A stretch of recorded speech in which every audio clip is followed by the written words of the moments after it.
তোর হাড় গুড়াইয়া দিব। কি হলো গো? মনে নাই তো? আমি খুন করিয়াছি। আমি খুন করিয়াছি। আমি খুন করিয়াছি।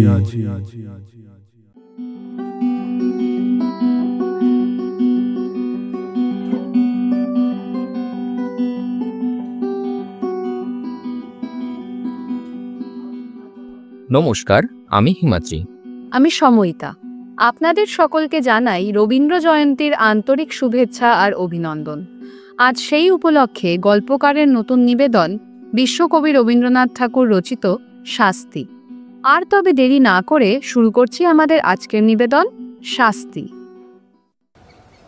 দুঃখীরাম রুই এবং ছিদাম রুই দুই ভাই সকালে যখন দা হাতে লইয়া জন খাটিতে বাহির হইল, তখন তাহাদের দুই স্ত্রীর মধ্যে বকাবকি চেঁচামেচি চলিতেছে। কিন্তু প্রকৃতির অন্যান্য নানাবিধ নিত্য কলরবের ন্যায় এই কলহ কোলাহল পাড়াশুদ্ধ লোকের অভ্যাস হইয়া গিয়াছে। তীব্র কণ্ঠস্বর শুনিবা মাত্র লোকে পরস্পরকে বলে, ওই রে, বাঁধিয়া গিয়াছে। অর্থাৎ যেমনটি আশা করা যায় ঠিক তেমনটি ঘটিয়াছে। আজও স্বভাবের নিয়মের কোনো রূপ বাত্তায় হয় নাই। প্রভাতে পূর্ব দিকে সূর্য উঠিলে যেমন কেহ তাহার কারণ জিজ্ঞাসা করে না, তেমনি কুড়িতের বাড়িতে দুই চায়ের মধ্যে যখন একটা হৈ হৈ পড়িয়া যায়, তখন তাহার কারণ নির্ণয়ের জন্য কাহারও কোনরূপ কৌতূহলের উদ্রেক হয় না। অবশ্যই কোন্দল আন্দোলন প্রতিবেশীদের অপেক্ষা দুই স্বামীকে বেশি স্পর্শ করিত, সন্দেহ নাই। কিন্তু সেটা তাহারা কোনরূপ অসুবিধার মধ্যে গণ্য করিত না। তাহারা দুই ভাই যেন দীর্ঘ সংসার পথ একটা এক্কা গাড়িতে করিয়া চলিয়াছে। দুই দিকের দুই স্প্রিংবিহীন চাকার অবিশ্রাম ছড়ছড় খড়খড় শব্দটাকে জীবন রথযাত্রার একটা বিধিপিহিত নিয়মের মধ্যেই ধরিয়া লইয়াছে। বরঞ্চ ঘরে যেদিন কোনো শব্দমাত্র নাই, সমস্ত থমথম ছমছম করিতেছে, সেদিন একটা আসন্ন অনৈসর্গিক উপদ্রবের আশঙ্কা জন্মিত। সেদিন যে কখন কি হইবে তাহা কেহ হিসাব করিয়া বলিতে পারিত না। আমাদের গল্পের ঘটনা যেদিন আরম্ভ হইল, সেদিন সন্ধ্যার প্রাক্কালে দুই ভাই যখন জোন খাটিয়া শ্রান্ত দেহে ঘরে ফিরিয়া আসিল, তখন দেখিল স্তব্ধ গৃহ কম কম করিতেছে। বাহিরে অত্যন্ত গুমট। দুই প্রহরের সময় খুব এক পশলা বৃষ্টি হইয়া গিয়াছে। এখনো চারিদিকে মেঘ জমিয়া আছে, বাতাসের লেশ মাত্র নাই। বর্ষায় ঘরের চারিদিকে জঙ্গল এবং অগাছাগুলো অত্যন্ত বাড়িয়া উঠিয়াছে। সেখান হইতে এবং জলমগ্ন পাটের ক্ষেত হইতে সিক্ত উদ্ভিজ্জের ঘন বাষ্প চতুর্দিকে একটা নিশ্চল প্রাচীরের মতো জমাট হইয়া দাঁড়াইয়া আছে। গোয়ালের পশ্চাৎবর্তী ডোবার মধ্য হইতে ভেগ ডাকিতেছে এবং ঝিল্লিরবে সন্ধ্যার নিস্তব্ধ আকাশ একেবারে পরিপূর্ণ। অদূরে বর্ষার পদ্মা নবমেঘচ্ছায়ায় বড় স্থির ভয়ঙ্কর ভাব ধারণ করিয়া চলিয়াছে। শস্যক্ষেত্রর অধিকাংশই ভাঙিয়া লোকালয়ের কাছাকাছি আসিয়া পড়িয়াছে। এমনকি ভাঙনের ধারে দুই চারিটি আম কাঁঠাল গাছের শিকড় বাহির হইয়া দেখা দিয়াছে, যেন তাহাদের নিরুপায় মুষ্টির প্রসারিত অঙ্গুলিগুলি শূন্যে একটা কিছু অন্তিম অবলম্বন আঁকড়িয়া ধরিবার চেষ্টা করিতেছে। দুঃখীরাম এবং ছিদাম সেদিন জমিদারের কাছারি ঘরে কাজ করিতে গিয়াছিল। ওপারের চরে জলিধান পাকিয়াছে। বর্ষায় চর ভাসিয়া যাইবার পূর্বেই ধান কাটিয়া লইবার জন্য দেশের দরিদ্র লোকমাত্রেই কেহ বা নিজের ক্ষেতে, কেহ বা পাট খাটিতে নিযুক্ত হইয়াছে। কেবল কাছারি হইতে পেয়াদা আসিয়া এই দুই ভাইকে জবরদস্তি করিয়া ধরিয়া লইয়া গেল। কাছারি ঘরে চাল ভেদ করিয়া স্থানে স্থানে জল পড়িতেছিল। তাহাই সারাইয়া দিতে এবং গোটা কতক ঝাপ নির্মাণ করিতে তাহারা সমস্ত দিন খাটিয়াছে। বাড়ি আসিতে পায় নাই, কাছারি হইতেই কিঞ্চিৎ জলপান খাইয়াছে। মধ্যে মধ্যে বৃষ্টিতেও ভিজিতে হইয়াছে। উচিত মতো পাওনা মজুরি পায় নাই এবং তাহার পরিবর্তে যে সকল অন্যায় কটু কথা শুনিতে হইয়াছে, সে তাহাদের পাওনার অনেক অতিরিক্ত। পথের কাদা এবং জল ভাঙিয়া সন্ধ্যাবেলায় বাড়ি ফিরিয়া আসিয়া দুই ভাই দেখিল ছোট যা চন্দরা ভূমিতে অঞ্চল পাতিয়া চুপ করিয়া পড়িয়া আছে।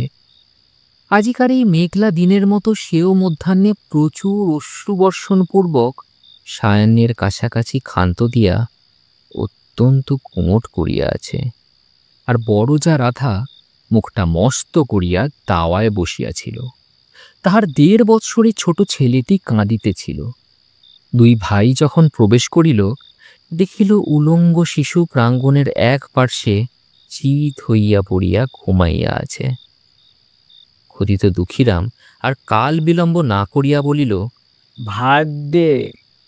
বড় বউ বারুদের বস্তায় স্ফুলিঙ্গপাতের মতো এক মুহূর্তেই তীব্র কণ্ঠস্বর আকাশ পরিমাণ করিয়া বলিয়া উঠিল, ভাত কোথায় যে ভাত দিব? তুই কি চাল দিয়া গিয়াছিলি? আমি কি রোজগার করিয়া নিব?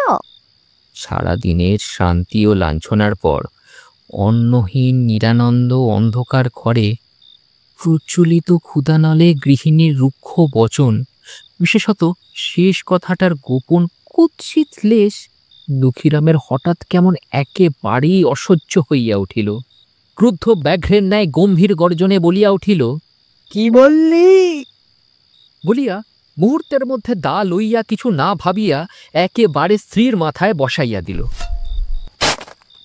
রাধা তাহার ছোট জায়ের কোলের কাছে পড়িয়া গেল এবং মৃত্যু হইতে মুহূর্ত বিলম্ব হইল না। চন্দরা রক্তসিক্ত বস্ত্রে কি হলো গো? বলিয়া চিৎকার করিয়া উঠিল। ছিদাম তাহার মুখ চাপিয়া ধরিল। দুঃখীরাম দা ফেলিয়া মুখে হাত দিয়া হতবুদ্ধির মতো ভূমিতে বসিয়া পড়িল। ছেলেটা জাগিয়া উঠিয়া ভয়ে চিৎকার করিয়া কাঁদিতে লাগিল। বাহিরে তখন পরিপূর্ণ শান্তি। রাখাল বালক গরু লইয়া গ্রামে ফিরিয়া আসিতেছে। পরপারের চরে যাহারা নতুন পক্ষ ধান কাটিতে গিয়াছিল, তাহারা ৫-৭ জনে এক একটি ছোট নৌকায় এপারে ফিরিয়া পরিশ্রমের পুরস্কার ২-৪ আঁটি ধান মাথায় লইয়া প্রায় সকলেই নিজ নিজ ঘরে আসিয়া পৌঁছিয়াছে।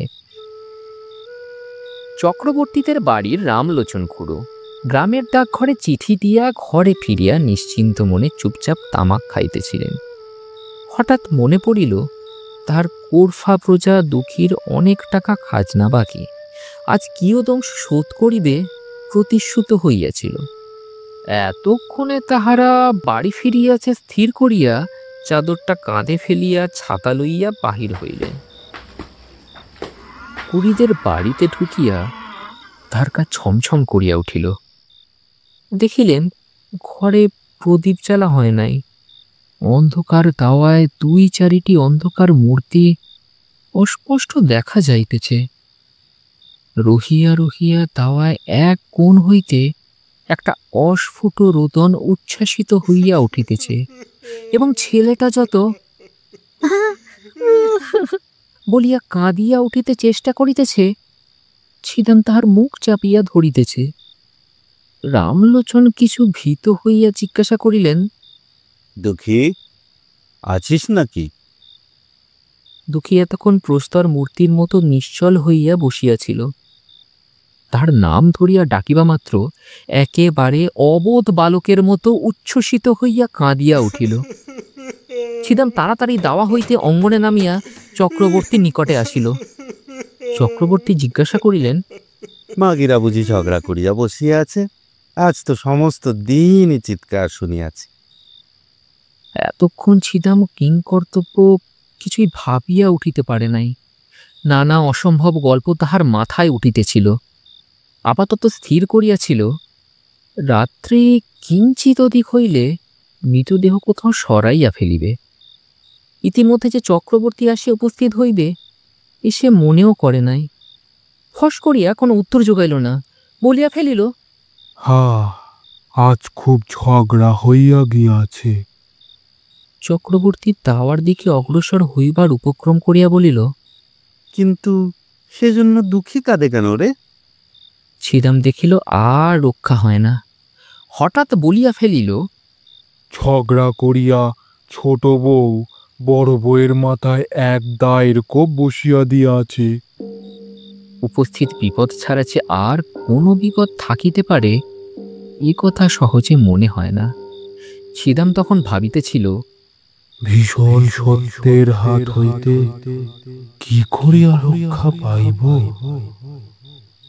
মিথ্যা যে তদপেক্ষা ভীষণ হইতে পারে তাহা তাহার জ্ঞান হইল না। রামলোচনের প্রশ্ন শুনিবা মাত্র তাহার মাথায় তৎক্ষণাৎ একটা উত্তর যোগাইল এবং তৎক্ষণাৎ বলিয়া ফেলিল।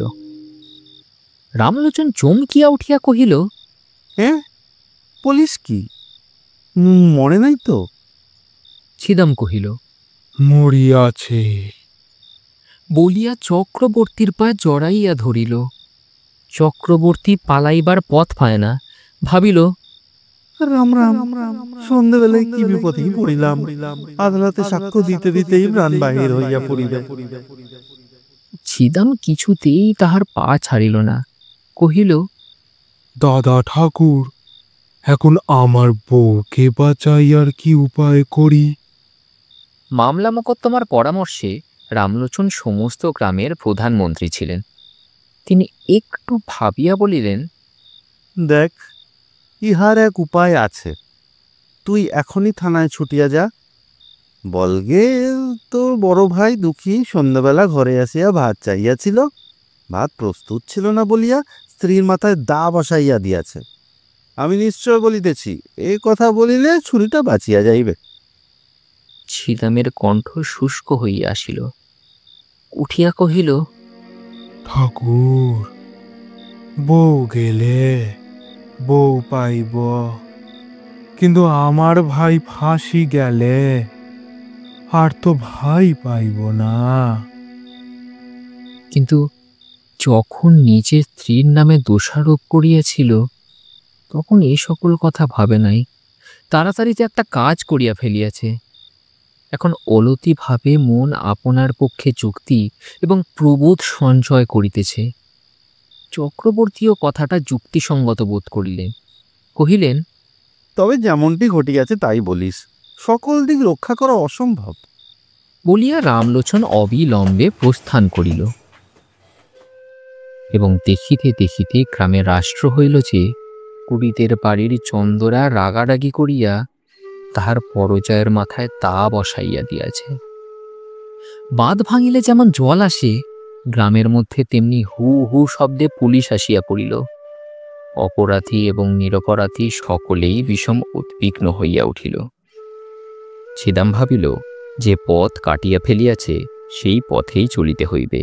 সে চক্রবর্তীর কাছে নিজ মুখে এক কথা বলিয়া ফেলিয়াছে, সে কথা গা শুদ্ধ রাষ্ট্র হইয়া পড়িয়াছে। এখন আবার আর একটা কিছু প্রকাশ হইয়া পড়িলে কি জানি কি হইতে কি হইয়া পড়িবে, সে নিজেই কিছু ভাবিয়া পাইল না। মনে করিল, কোনো মতে সে কথাটা রক্ষা করিয়া তাহার সহিত আরও 5টা গল্প জুড়িয়া স্ত্রীকে রক্ষা করা ছাড়া আর কোনো পথ নাই। ছিদাম তাহার স্ত্রী চন্দরাকে অপরাধ নিজ স্কন্ধে লইবার জন্য অনুরোধ করিল। সে তো একেবারে বজ্রাহত হইয়া গেল। ছিদাম তাহাকে আশ্বাস দিয়া কহিল, যাহা বলিতেছি তাই কর, তোর কোনো ভয় নাই, আমরা তোকে বাঁচাইয়া দিব। আশ্বাস দিল বটে, কিন্তু গলা শুকাইল, মুখ পাংশু বর্ণ হইয়া গেল। চন্দরার বয়স 17-18 অধিক হইবে না।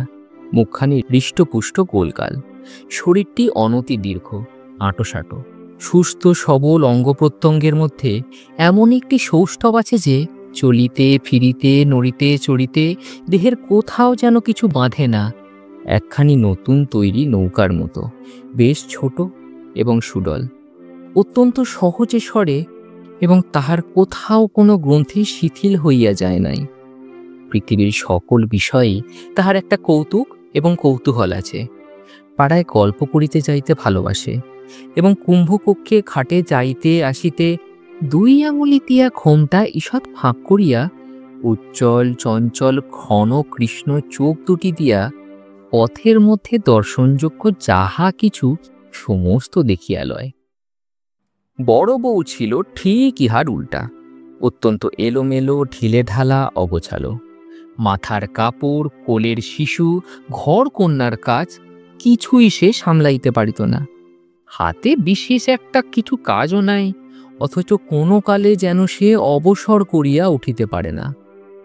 ছোট যা তাহাকে অধিক কিছু কথা বলিত না, মৃদুস্বরে দুই একটা তীক্ষ্ণ দংশন করিত, আর সে হাউ হাউ দাউ দাউ করিয়া রাগিয়া মাগিয়া বকিয়া ঝকিয়া সারা হইত এবং পাড়া শুদ্ধ অস্থির করিয়া তুলিত। এই দুই জুড়ি স্বামী স্ত্রীর মধ্যেও স্বভাবের একটা আশ্চর্য ঐক্য ছিল।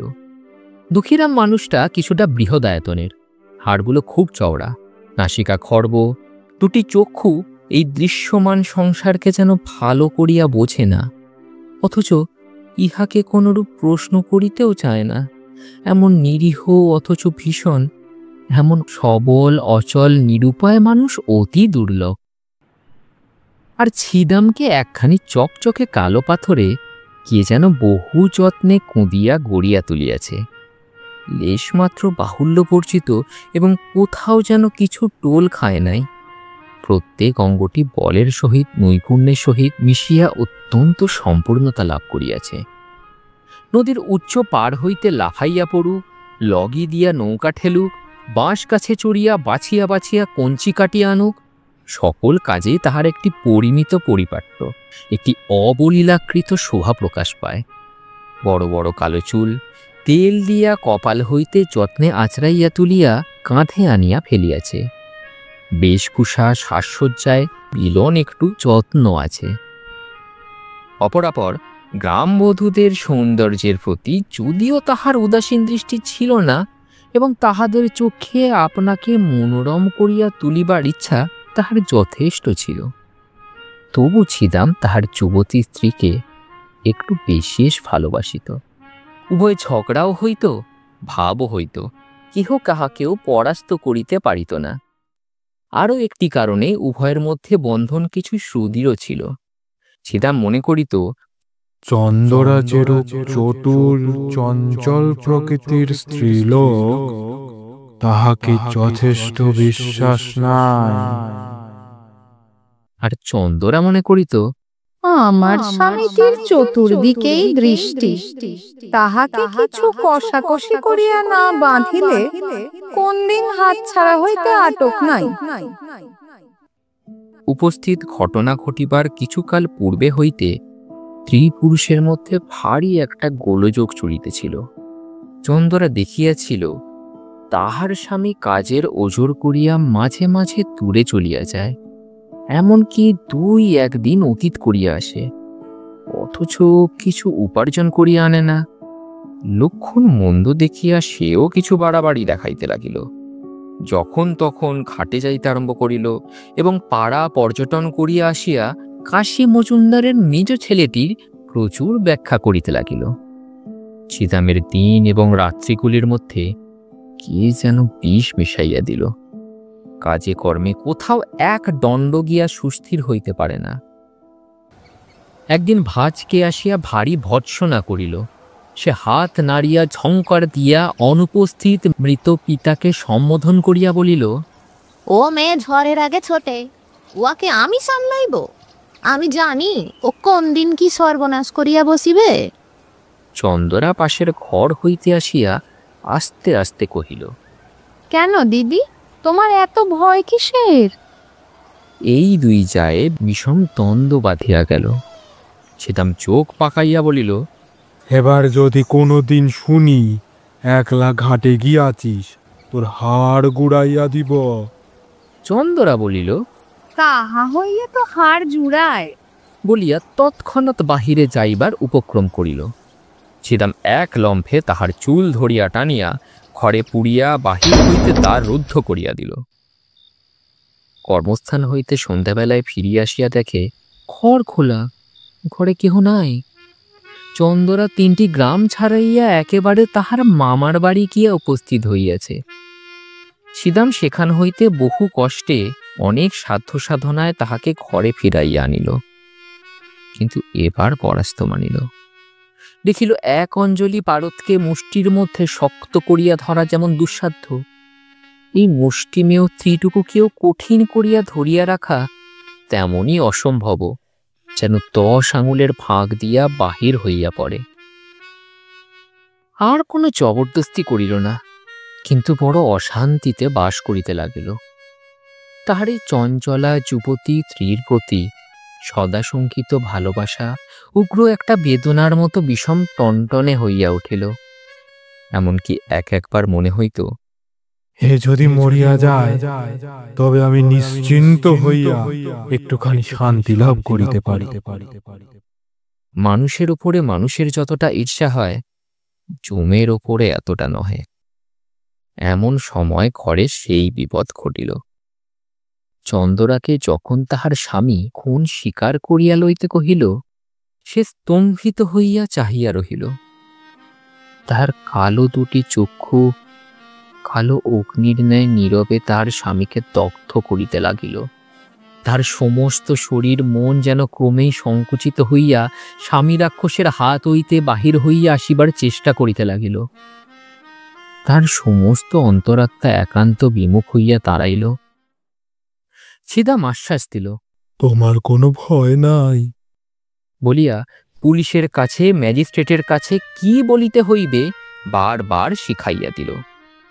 চন্দরা সে সমস্ত দীর্ঘ কাহিনী কিছুই শুনিল না, কাঠের মূর্তি হইয়া বসিয়া রহিল।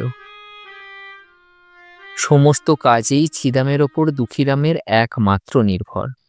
ছিদাম যখন চন্দরার উপর দোষারোপ করিতে বলিল, দুঃখী বলিল, তাহলে বৌমার কি হইবে? ছিদাম কহিল, উহাকে আমি বাঁচাইয়া দিব। বৃহদাকায় দুঃখীরাম নিশ্চিন্ত হইল। ছিদাম তাহার স্ত্রীকে শিখাইয়া দিয়াছিল যে, তুই বলিস বড় জামারে পটি লইয়া মারিতে আসিয়াছিল, আমি তাহারে দা লইয়া ঠেকাইতে গিয়া হঠাৎ কেমন করিয়া লাগিয়া গিয়াছে। এ সমস্তই রামলোচনের রচিত। ইহার অনুকূলে যে যে অলঙ্কার এবং প্রমাণ প্রয়োগের আবশ্যক, তাহাও সে বিস্তারিতভাবে ছিদামকে শিখাইয়াছিল।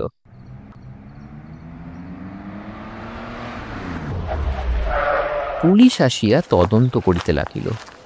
চন্দরাই যে তাহার বড় যাকে খুন করিয়াছে, গ্রামের সকল লোকের মনে এই বিশ্বাস বদ্ধমূল হইয়া গিয়াছে। সকল সাক্ষীর দ্বারাই সেই রূপ প্রমাণ হইল।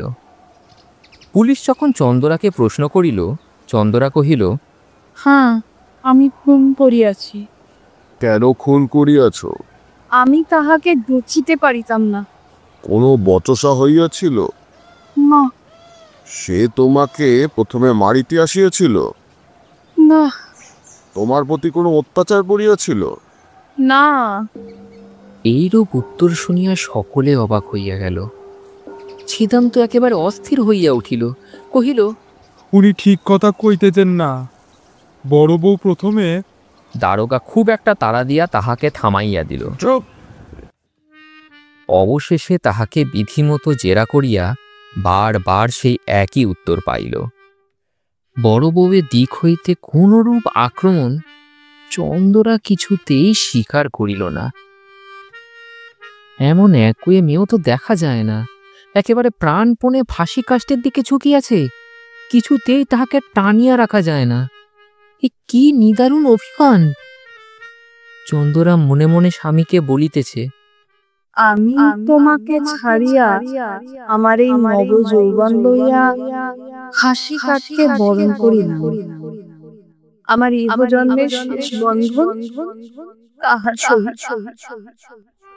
বন্দিনী হইয়া চন্দরা একটি নিরীহ, ক্ষুদ্র, চঞ্চল, কৌতুকপ্রিয় গ্রামবধূ চিরপরিচিত গ্রামের পথ দিয়া, রথতলা দিয়া, হাটের মধ্য দিয়া, ঘাটের প্রান্ত দিয়া, মজুমদারদের বাড়ির সম্মুখ দিয়া, পোস্ট অফিস এবং স্কুল ঘরের পার্শ্ব দিয়া, সমস্ত পরিচিত লোকের চরে উপর দিয়া, কলঙ্কের ছাপ লইয়া চিরকালের মতো গৃহ ছাড়িয়া চলিয়া গেল। একপাল ছেলে পিছন পিছন চলিল, এবং গ্রামের মেয়েরা, তার সইসাঙ্গাতরা, কেহ খোমটার ফাঁক দিয়া, কেহ তারের প্রান্ত হইতে, কেহ বা গাছের আড়ালে দাঁড়াইয়া, পুলিশ চালিত চন্দরাকে দেখিয়া লজ্জায়, ঘৃণায়, ভয়ে কণ্টকিত হইয়া উঠিল। ডেপুটি ম্যাজিস্ট্রেটের কাছেও চন্দরা দোষ স্বীকার করিল এবং খুনের সময় বড় বউ যে তাহার প্রতি কোনরূপ অত্যাচার করিয়াছিল তাহা প্রকাশ হইল না। কিন্তু সেদিন ছিদাম সাক্ষ্যস্থলে আসিয়াই একেবারে কাঁদিয়া জোর হস্তে কহিল, দোহাই হুজুর, আমার স্ত্রী কোনো দোষ করে নাই। হাকিম ধমক দিয়া তাহার উচ্ছ্বাস নিবারণ করিয়া তাহাকে প্রশ্ন করিতে লাগিলেন। সে একে একে সত্য ঘটনা প্রকাশ করিল। হাকিম তাহার কথা বিশ্বাস করিলেন না, কারণ প্রধান বিশ্বস্ত ভদ্রসাক্ষী রামলোচন কহিল, খুনের অনতিবিলম্বেই আমি ঘটনাস্থলে উপস্থিত হইয়াছিলাম। সাক্ষী ছিদাম আমার নিকট সমস্ত স্বীকার করিয়া আমার পা জড়াইয়া ধরিয়া কইল, বউকে কি করিয়া উদ্ধার করিব আমাকে যুক্তি দিন। আমি ভালো মন্দ কিছুই বলিলাম না। সাক্ষী আমাকে বলিল, আমি যদি বলি আমার বড় ভাই ভাত চাহিয়া ভাত পায় নাই বলিয়া রাগের মাথায় স্ত্রীকে মারিয়াছে, তাহা হইলে সে কি রক্ষা পাইবে? আমি কহিলাম, খবরদার হারামজাদা, আদালতে এক বর্ণ মিথ্যা বলিস না, এত বড় মহাপাপ আর নাই, ইত্যাদি। রামলোচন প্রথমে চন্দরাকে রক্ষা করিবার উদ্দেশ্যে অনেকগুলো গল্প বানাইয়া তুলিয়াছিল, কিন্তু যখন দেখিল চন্দরা নিজে বাঁকিয়া দাঁড়াইয়াছে, তখন ভাবিল, ওরে বাপরে, শেষকালে কি মিথ্যা সাক্ষাৎ দায় পড়িব? যেটুকু জানি সেইটুকুই বলাম। এই মনে করিয়া রামলোচন যাহা জানে তাহাই বলিল, বরঞ্চ তাহার চেয়েও কিছু বেশি বলিতে ছাড়িল না। ডেপুটি ম্যাজিস্ট্রেট শেষানে চালান দিলেন। ইতিমধ্যে চাষবাস, হাটবাজার, হাসি কান্না, পৃথিবীর সমস্ত কাজ চলিতে লাগিল এবং পূর্ব বৎসরের মতো নবীন ধান্য ক্ষেত্রে শ্রাবণের অবিরল বৃষ্টিধারা বর্ষিত হইতে লাগিল। পুলিশ আসামি এবং সাক্ষী লইয়া আদালতে হাজির। সম্মুখবর্তী মুন্সিফের কোর্টে বিস্তর লোক নিজ নিজ মোকদ্দমার অপেক্ষায় বসিয়া আছে। রন্ধনশালার পশ্চাৎবর্তী একটি ডোবার অংশবিভাগ লইয়া কলিকাতা হইতে এক উকিল আসিয়াছে এবং ততপুলে বাদীর পক্ষে ৩৯ জন সাক্ষী উপস্থিত আছে। কত শত লোক আপন আপন কড়াগণ্ডা হিসাবের চুলচেরা মীমাংসা করিবার জন্য ব্যগ্র হইয়া আসিয়াছে। জগতে আপাতত তদপেক্ষা গুরুতর আর কিছুই উপস্থিত নাই, এইরূপ তাহাদের ধারণা।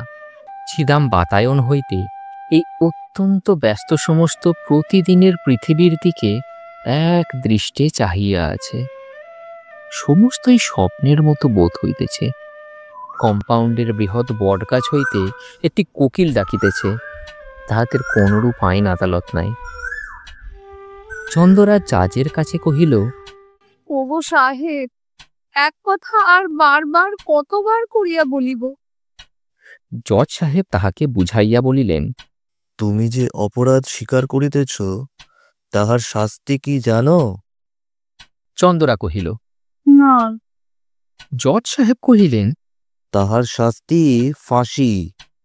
চন্দরা কহিল, ওগো, তোমার পায়ে পড়ি, তাই দাও না সাহেব, তোমাদের যাহা খুশি করো, আমার তো আর সহ্য হয় না।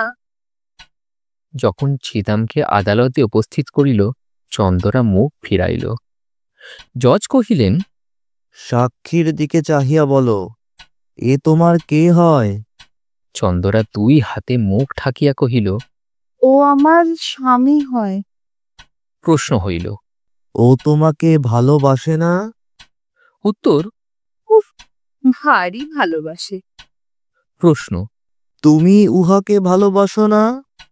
উত্তর, ও ভালোবাসে। ছিদামকে যখন প্রশ্ন হইল, ছিদাম কহিল, আমি খুন করিয়াছি।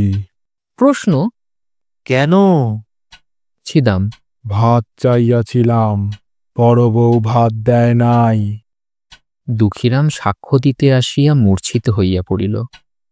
মূর্ছাভঙ্গের পর উত্তর করিল, সাহেব, আমি খুন করিয়াছি। কেন? ভাত চাহিয়াছিলাম, ভাত দেয় নাই। বিস্তর জেরা করিয়া এবং অন্যান্য সাক্ষ্য শুনিয়া জজ সাহেব স্পষ্ট বুঝিতে পারিলেন, ঘরের স্ত্রীলোককে ফাঁসির অপমান হইতে বাঁচাইবার জন্য ইহারা 2 ভাই অপরাধ স্বীকার করিতেছে। কিন্তু চন্দরা পুলিশ হইতে সেশন আদালত পর্যন্ত বরাবর এক কথা বলিয়া আসিতেছে, তাহার কথার তিল মাত্র নড়চড় হয় নাই। দুইজন উকিল স্বেচ্ছা প্রবৃত্ত হইয়া তাহাকে প্রাণদণ্ড হইতে রক্ষা করিবার জন্য বিস্তর চেষ্টা করিয়াছে, কিন্তু অবশেষে তাহার নিকট পরাস্ত মানিয়াছে। যেদিন একরত্তি বয়সে একটি কালো কলু ছোটখাটো মেয়ে তাহার কোলকাল মুখটি লইয়া খেলার পুতুল ফেলিয়া বাপের ঘর হইতে শ্বশুর ঘরে আসিল, সেদিন রাত্রে শুভলগ্নের সময় আজিকার দিনের কথা কে কল্পনা করিতে পারিত? তাহার বাপ মরিবার সময় এই বলিয়া নিশ্চিন্ত হইয়াছিল যে যাহা হোক, আমার মেয়েটির একটি সদ্গতি করিয়া গেলাম। জেলখানায় ফাঁসির পূর্বে দয়ালু সিভিল সার্জন চন্দরাকে জিজ্ঞাসা করিল, কাহাকেও দেখিতে ইচ্ছা করো? চন্দরা কহিল, একবার আমার মাকে দেখিতে চাই। ডাক্তার কহিল, তোমার স্বামী তোমাকে দেখিতে চায়, তাহাকে কি ডাকিয়া আনিব? চন্দরা কহিল, মরণ।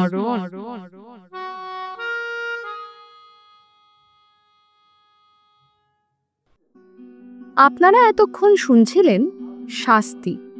গল্পে কথকের ভূমিকায় ছিল হিমাদ্রি, ছিদাম হয়েছিল শ্রয়ণ, চন্দরার ভূমিকায় ছিলাম আমি সময়িতা, দুঃখীরামের চরিত্রে ছিল দেবাশিস, রাধা হয়েছিল অনন্যা, রামলোচনের ভূমিকায় ছিল অর্ণব, দারোগা, জাজ আর সিভিল সার্জনের চরিত্রে ছিল যথাক্রমে প্রদীপ্ত, অরিত্র আর সুপ্রিয়।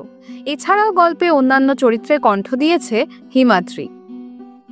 রবীন্দ্রনাথকে আমরা যেমন চিনি কবি, ঔপন্যাসিক, নাট্যকার, ছোট গল্পকার এবং প্রাবন্ধিক হিসেবে, ঠিক তেমনি তিনি ছিলেন চিত্রকর, সঙ্গীতস্রষ্টা, কণ্ঠশিল্পী, অভিনেতা ও দার্শনিক। তার 52টি কাব্যগ্রন্থ, 38টি নাটক, 13টি উপন্যাস ও 36টি প্রবন্ধ বিভিন্ন সময়ে প্রকাশিত হয়েছে। 1268 বঙ্গাব্দের 25শে বৈশাখ কবিগুরু কলকাতার বিখ্যাত জোড়াসাঁকো ঠাকুরবাড়িতে জন্মগ্রহণ করেন।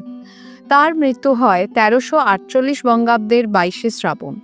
আজকের নিবেদন শাস্তি গল্পটি আমরা রবীন্দ্র জয়ন্তী উপলক্ষে কবিগুরুকে শ্রদ্ধা জানাতে পাঠ করলাম। আশা করব আমাদের নিবেদন আপনাদের ভালো লেগেছে। আজকের সমগ্র কাহিনীটির মূল ভাবনা, এডিটিং এবং বাস্তবায়নের নেপথ্যে ছিল হিমাদ্রি। এই গল্পটির আবহ সঙ্গীত পরিবেশনা করেছে অরিত্র, সূর্য এবং রণজয়। আজকের পরিবেশনা আমরা এখানেই শেষ করছি। খুব শীঘ্রই সাক্ষাৎ হবে একটি নতুন গল্প নিয়ে। আপনাদের সুস্থতা কামনা করি। ধন্যবাদ।